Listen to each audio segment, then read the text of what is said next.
제20장.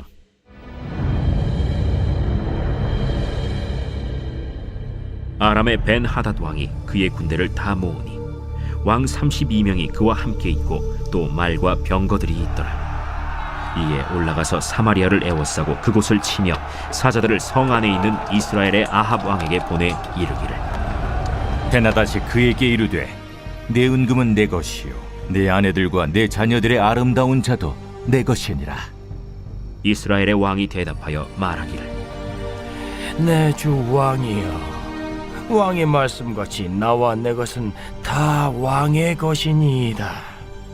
사신들이 다시 와서 이르되, 벤하닷이 이르노라, 내가 이미 네게 사람을 보내어 말하기를 너는 내 은금과 아내들과 자녀들을 내게 넘기라 하였거니와 내일 이맘때에 내가 내 신하들을 네게 보내리니 그들이 네 집과 내 신하들의 집을 수색하여 내 눈이 기뻐하는 것을 그들의 손으로 잡아 가져가리라.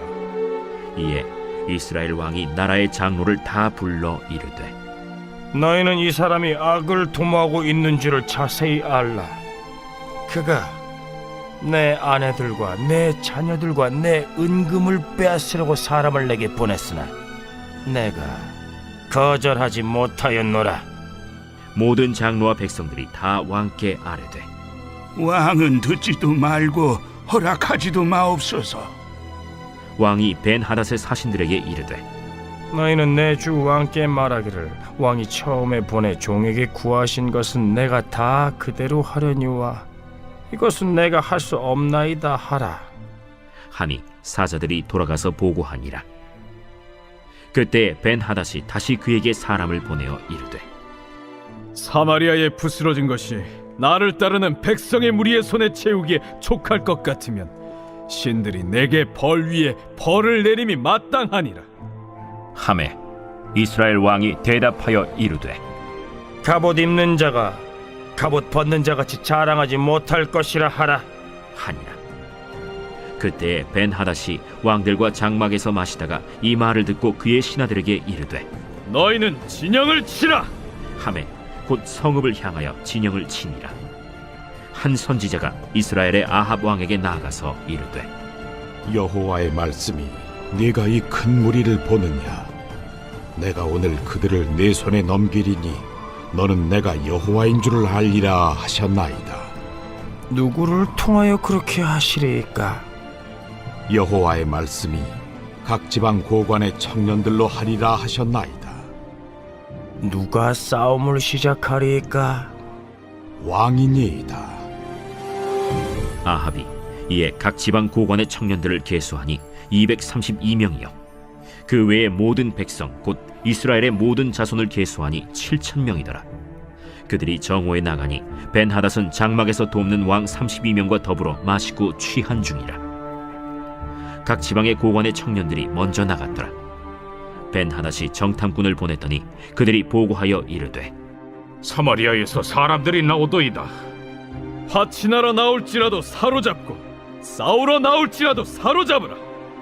각 지방 고관의 청년들과 그들을 따르는 군대가 성읍에서 나가서 각각 적군을 쳐 죽임에 아람 사람이 도망하는지라. 이스라엘이 쫓으니 아람 왕 벤하닷이 말을 타고 마병과 더불어 도망하여 피하니라. 이스라엘 왕이 나가서 말과 병거를 치고 또 아람 사람을 쳐서 크게 이겼더라. 오늘 새벽에도 주님의 보좌 앞으로 나오신 성도님들에게 하나님의 은혜와 평강이 함께 하시기를 축원드립니다. 네, 오늘 열왕기상 20장 상반부 함께 살펴보도록 하겠습니다. 열왕기서는 이스라엘의 왕들에 대한 이야기이죠. 하지만 이것은 고대 이스라엘 역사에 대한 이야기가 아니고 우리 왕 같은 제사장으로 부름받은 성도들을 위한 복음의 메시지입니다. 다윗이 죽은 이후 솔로몬이 왕이 되었고, 솔로몬은 하나님 앞에 그릇된 행동들을 많이 하여 그 땅이 나뉘어지게 되었죠. 북쪽 10개의 지파는 북이스라엘이 되어 여로보암에 맡기셨습니다. 남쪽 베냐민 지파와 유다 지파는 르호보암, 솔로몬의 아들이죠, 르호보암에게 맡겨서 남유다가 되었습니다. 두 나라 다 하나님의 말씀대로 따르기를 원하였지만 오히려 그들은 우상 숭배의 길로 갑니다. 북이스라엘은 백성들의 마음을 얻고자 편리주의를 따르며 금송아지 2개를 만들다가 우상 숭배로 흐르게 되었고, 남유다는 르호보암의 어머니가 암몬 여인이어서 민족이 우상 숭배의 길로 가게 되었습니다.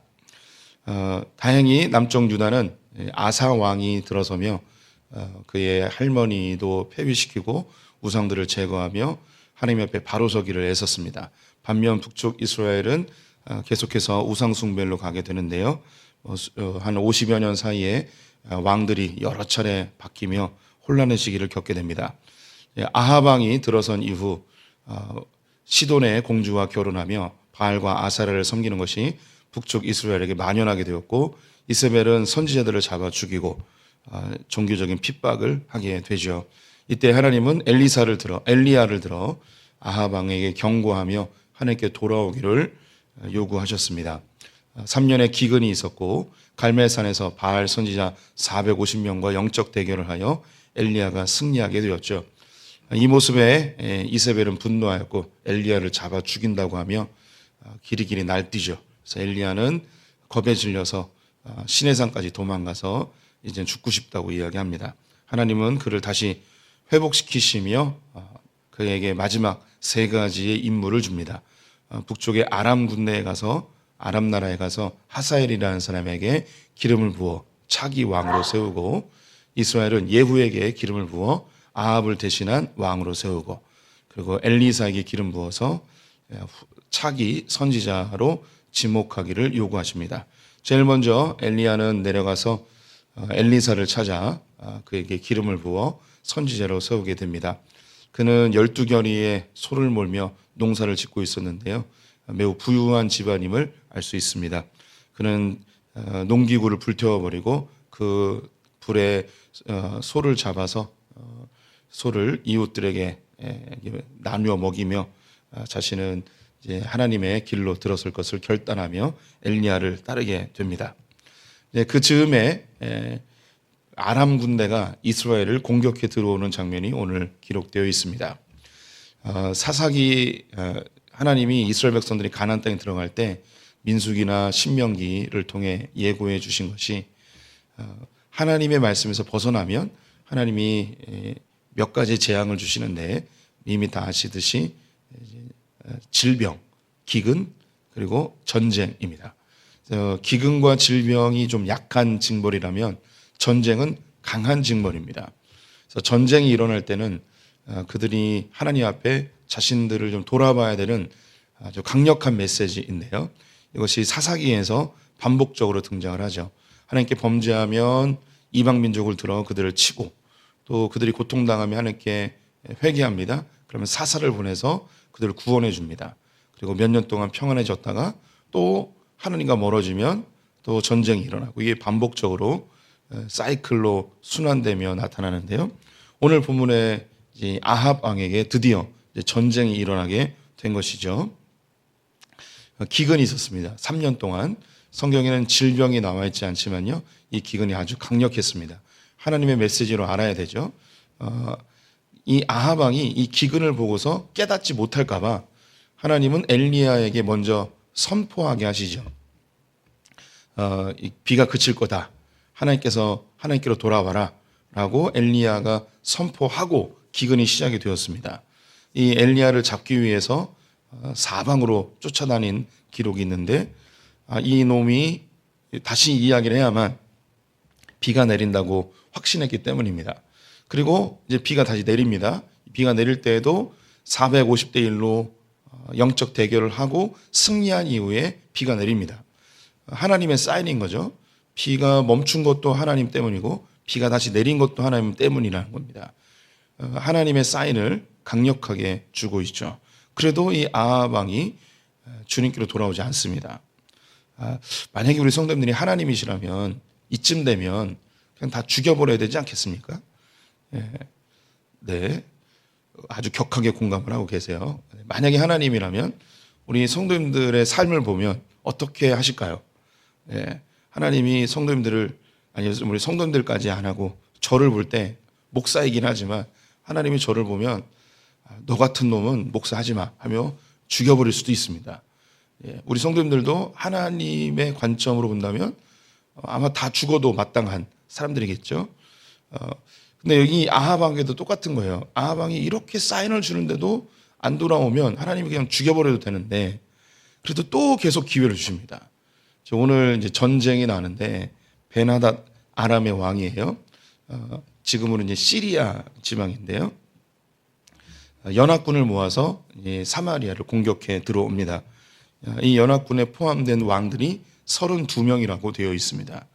이 군대의 크기가 얼마인지는 기록되어 있지 않지만 연합군 32명의 왕들과 함께 왔으니 어마어마한 군대였으리라고 생각이 듭니다. 사마리아를 포위한 다음에 사신을 보내죠. 이 성에 있는 너의 은금과 그리고 너의 아내들과 그리고 아리따운 자녀들은 다 내 거다. 내놓아라 라고 이야기를 합니다. 오늘 본문에는 정확하게 기록이 되어 있지 않지만 한 번 왔을 때 다 준 것 같아요. 근데 줬는데 좀 부스러기들을 준 것 같습니다. 자기가 정말 아끼는 그런 것들은 좀 남겨놓고 일부를 준 것 같아요. 그 2차 이제 사실을 보냅니다. 내일 이맘때 다시 올 텐데 너의 아내들과 은금들과 그리고 모든 자녀들을 다 내놓아라 라고 이야기합니다. 그래서 장로들하고 회의를 하죠. 이거 어떻게 하면 좋겠냐. 절대 내놓지 마십시오. 그래서 보고를 하죠. 그 보고가 9절에 있습니다. 보고 9절을 읽어볼게요. 그러므로 왕이 베나닷의 사신들에게 이르되 너희는 내 주 왕께 말하기를 왕이 처음에 보내 종에게 구한 것은 내가 다 그대로 하려니와 이것은 내가 할 수 없나이다 하라 하니 사자들이 돌아가서 보고하니라. 그래서 처음에 요구한 것은 내가 주겠는데 두 번째 요구한 것은 도저히 줄 수가 없다. 이게 처음에 줬을 때 자기의 후궁이나 첩이나 그리고 자녀들도 그 후궁을 통해서 얻은 자녀들 뭐 이런 사람들을 내주었던 것 같아요. 그런데 이제 본처나 그리고 중요한 동맹 관계에 있는 그런 아내들과 그의 자식들은 내줄 수가 없는 거죠. 그리고 은금도 어느 정도 이제 줬는데 더 이상 못 줍니다. 그랬더니 10절에 제가 읽어보겠습니다. 그때 베나닷이 다시 그에게 사람을 보내 이르되 사마리아에 부스러진 것이 나를 따르는 백성의 무리의 손에 채우기에 족할 것 같으면 신들이 내게 벌 위에 벌을 내림이 마땅하니라. 처음에 줬던 것을 부스러진 것이라고 이야기합니다. 이 부스러진 것이 나나주에 보면 티끌이라고 되어 있는데요. 뭐 우리로 이야기하면 부스러기죠. 네가 나에게 준 게 부스러기다. 이걸로 우리가 배가 부르겠느냐. 우리 그 백성들의 손에 이것을 채우기에 족하지 않다. 너 숨겨놓은 거 그거 진짜 그거 내놔라. 얘기하는 거죠. 그거 내놔라. 안 내놓으면 너 죽여버릴 거야. 막 이런 겁니다. 그런데 11절에 이스라엘 왕이 대답하여 이르되 갑옷 입은 자가 갑옷 벗은 자 같이 자랑하지 못할 것이라 하라 하니라. 갑옷 입은 자는 군인인 거죠. 갑옷 벗은 자는 일반 백성입니다. 이 구절을 해석하기가 좀 애매한데요. 이것을 뭐 우리 언어로 좀 바꾸면 너희들이 갑옷 입고 있는데 갑옷 벗은 우리 백성들하고 싸워도 우리 백성들이 너희들 다 이길 수 있어. 한번 덤빌 테면 덤벼봐. 뭐 이런 의미입니다. 그래서 이제 그 전쟁이 일어나게 되죠. 하지만 벌벌벌 떨고 있습니다. 베나닷이 32명의 연합군과 함께 이제 쳐들어왔고 이제 진영을 치고 이제 전쟁이 코앞에 와 있습니다. 그때에 한 선지자가 이 아합 왕에게 찾아 나옵니다. 그 이야기가 무엇인가? 저들을 너의 손에 다 물리치게 할 것이다. 이 일로 인해서 하나님이 여호와인 줄 알리라. 이렇게 이제 선포한 거죠. 내가 그 아람 군대 다 물리칠 테니까 너 하나님께 돌아와. 이거 하나님의 사인이야라고 알려준 거죠. 그랬더니 아합 왕이 그럼 누가 가서 싸우냐라고 했더니 지방의 고관들의 아들들이 가서 싸울 것이다. 청년들이 가서 싸울 것이다. 그러면 누가 먼저 앞장설 것인가? 네가 앞장서면 된다. 그래서 그 고관들의 그 청년들을 모아 보니까 232명이었고 그의 군대는 7,000명이었습니다. 베나닷의 군대가 얼마인지는 알 수 없지만 이 7,000명으로 아마 수십만 명은 됐을 것 같아요. 그 베나닷의 군대를 이제 물리치게 되는 거죠. 마침 그때에 베나닥과 32명의 왕들이 술에 취해서 해롱해롱 되고 있는 때였습니다. 그래서 여기서 이제 청년들이라고 표현되어 있는데요. 이 청년들은 다른 언어로 소년들이라고도 번역을 합니다. 그래서 한 청소년들 이렇게 보셔도 무방할 것입니다.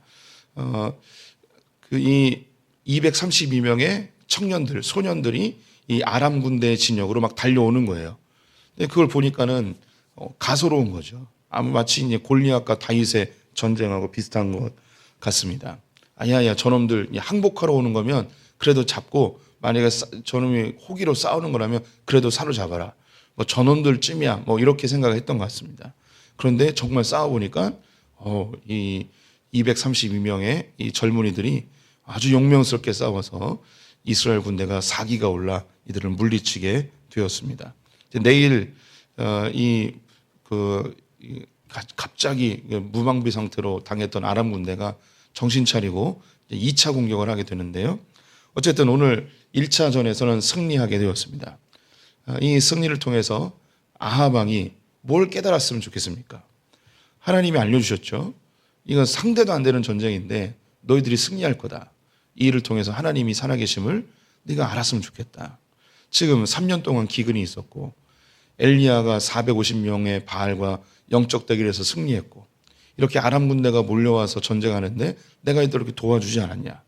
너 하나님께로 좀 돌아와라 라고 계속 초대하고 있습니다. 아합 왕이 뭐가 예뻐서 하나님께서 이러겠습니까? 이렇게 하시는 이유는 딱 한 가지입니다. 하나님이 다윗과 언약을 맺었습니다.